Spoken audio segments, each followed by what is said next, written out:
Esta cámara de bolsillo es excéntrica, absurda, costosa, pero podría ser para ti. Es la Sony RXR3, una cámara que se actualiza después de casi 10 años con algunos peros. Es para un nicho muy específico que ahora más adelante les preciso y que tiene un monstruo de sensor full frame de 61 megapíxeles, pero tiene algunas características que debemos ver con profundidad para evitar confusiones. Veamos de qué se trata esta excéntrica cámara de Sony y si vale la pena, obviamente. Soy Esrod Almenara y esto es Road Mode, donde nos ponemos en modo geek.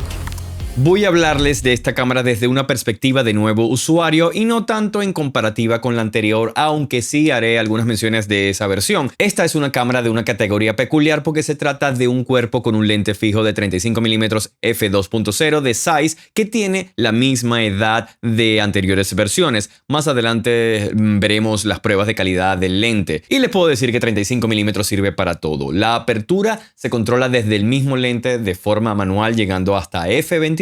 El lente es de enfoque automático, pero también podemos enfocarlo manualmente desde el anillo de enfoque y adicionalmente podemos cambiar el lente en modo macro. Puedes colocarle filtros de 49mm. Les voy a ser honesto con un gusto personal. No soy usuario de este tipo de cámaras porque no son cómodas para mí en mano. Sé que hay accesorios que mejoran el agarre, pero bueno, mis manos son un poco largas. Aún así, debo decir que hay personas que las aman de esta manera, pero debemos entender que el propósito es ser compacta e intuitiva para uso diario. Usa baterías NP-FW50 y en ese mismo puerto de batería tenemos el de tarjeta SD. Tenemos un dial de modos que funciona muy bien y no se cambia por error debido a que tiene buena resistencia, al igual que el dial de compensación de exposición. Tenemos varios botones personalizables. La cámara es muy simple de usar, pero aún así viene cargada con muchos botones para acelerar el proceso de captura. Tenemos entrada de micrófono, un puerto USB-C y un micro HDMI. El montaje de zapata está actualizado y puedes usar cualquier dispositivo compatible como micrófonos y flashes. Por alguna razón, y supongo que fue por ahorrar espacio, la pantalla es fija y no es abatible, y realmente me hubiese gustado que lo fuera porque más de una vez me tuve que poner en una posición incómoda para lograr un plano. Eso sí, la pantalla se ve excelente y tiene buen brillo y buen color, pero lo que más usé fue el viewfinder, que también está súper nítido y tiene un buen color de referencia. Y otra cosa muy importante, con este cuerpo me hubiese gustado que fuese weather sealed, pero bueno, no lo es. En general, el diseño cumple lo necesario para el tipo de usuario que busque este tipo de cámaras, pero veamos cómo se comporta el lente con el sensor en la calidad de imagen.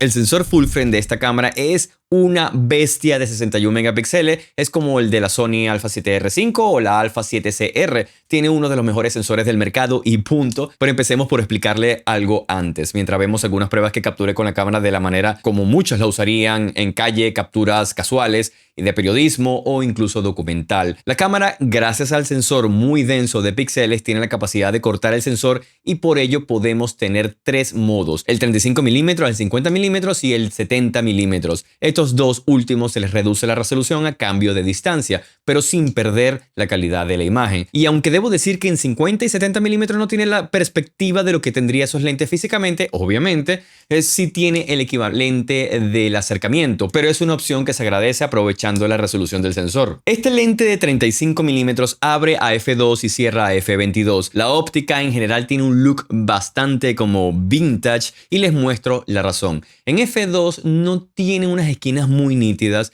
pero a partir de f4 mejora un poco. Y el monstruo de sensor que tiene esta cámara le pone la tarea difícil al lente porque podemos ver cada detalle en las esquinas, en el centro. Bueno, es un lente que se desempeña bastante bien a pesar de la edad que tiene, pero en el día a día esto de la perfección del lente pasa a un segundo plano porque vemos las imágenes que en general, sin ese pixel peeping que yo les hago, nos damos cuenta que las fotografías se ven bellísimas, un color real espectacular, neutro. Captura RAW, pero en algunas usé perfil de color para darle estilo a ese JPG y crear más ese look vintage en el cual uno se siente más como si estuviese usando cámaras de este género. Y me gustó bastante el look que conseguía y de ahí la magia de este tipo de cámaras. Y eso es lo más importante para el usuario de este tipo de cámaras. El rango dinámico es excelente y en capturas nocturnas también lo es. Eso me sorprendió bastante. Es un sensor, como les dije, bastante premium y lo mejor de esta cámara es ese poderoso sensor. Eso no cabe duda. Por eso vemos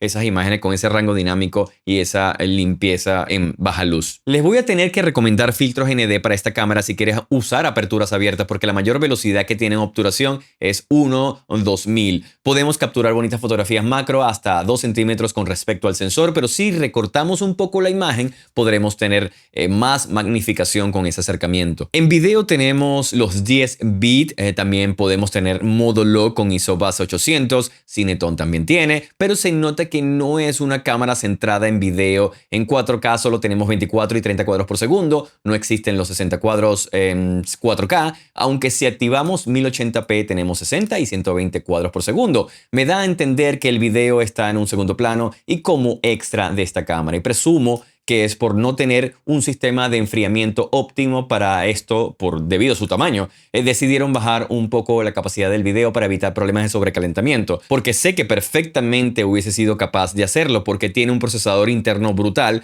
pero eso lo veremos en el siguiente segmento.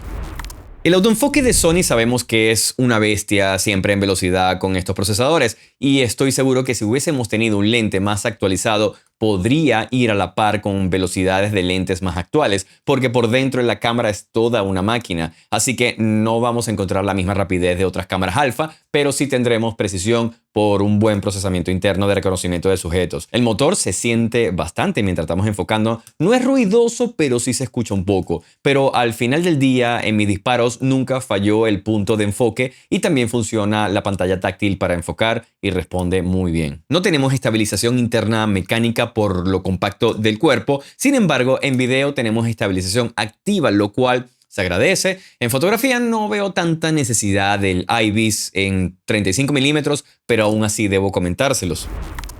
El gran detalle y el elefante de la habitación de esta cámara se resume a su precio. Sí, es una muy buena cámara, captura bien, excelente sensor y tiene buen lente, pero algo ya desactualizado que tal vez a algunos les guste de esta manera porque nos da ese look medio vintage, pero me cuesta encontrarle un buen argumento por el precio, sabiendo que podemos tener un excelente Sony Alpha 7C-R, por ejemplo, con incluso mejores capacidades por mejor precio y aún así mantenerla compacta. Veo esta cámara como más para coleccionistas y de personas que prefieren la sencillez y rapidez, por lo que podría estar siendo un poco duro porque no es una cámara para mí, pero es una cámara para un nicho que sí está dispuesto a pagar el precio por algo exactamente así, con el mejor autoenfoque y sensor que puedes encontrar del mercado de este tipo de cámaras, en un paquete súper compacto. Y entiendo que la cámara cuesta lo mismo de cuando salió la Mark II hace casi 10 años, lo cual podría ser un buen punto a discutir. Sin embargo, haber actualizado el lente y tener de alguna manera estabilización interna sin perder lo compacto de la cámara